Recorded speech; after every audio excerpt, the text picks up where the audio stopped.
The Song of Solomon, chapter 4, verse 16. Awake, O north wind, and come, thou south.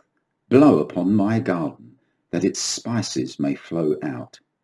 Let my beloved come into his garden, and eat his pleasant fruits. Now Rashi has an interesting interpretation of this verse. The backdrop of much of the Song of Solomon is the exile of the Jewish people, as we've often seen. Now, near the close of this present age, the nations are commanded to take the Jews back to Israel, or to at least facilitate their return. This is a crucial aspect of the end time scenario.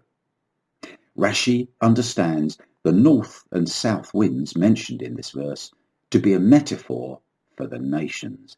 They blow upon God's garden, which is the Jewish people. Now, having returned to Israel, the final verse then becomes a prayer that the Messiah will come. They say, "Let my beloved come to his garden and eat my sweet fruit."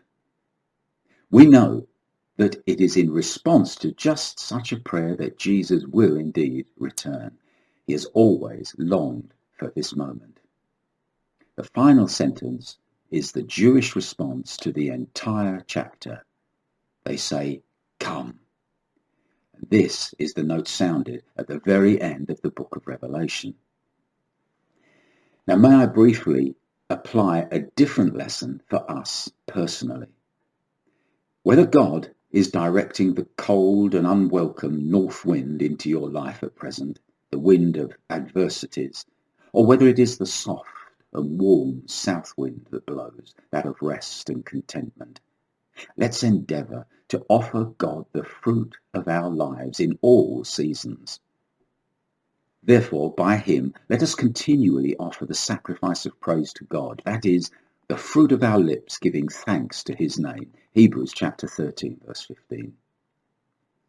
The winds of life that blow upon us are not sent to injure us, but to cause the fragrance of our fruit to be released and to find its way to God like incense. In everything, give thanks, for this is the will of God in Christ Jesus concerning you. 1 Thessalonians chapter 5, verse 18. Now, I remember a sign many years ago outside a Salvation Army hall. The hall was covered in scaffolding, and it was surrounded with building supplies. And the sign outside said, "Worship continues during renovation." That's the praise with the highest value.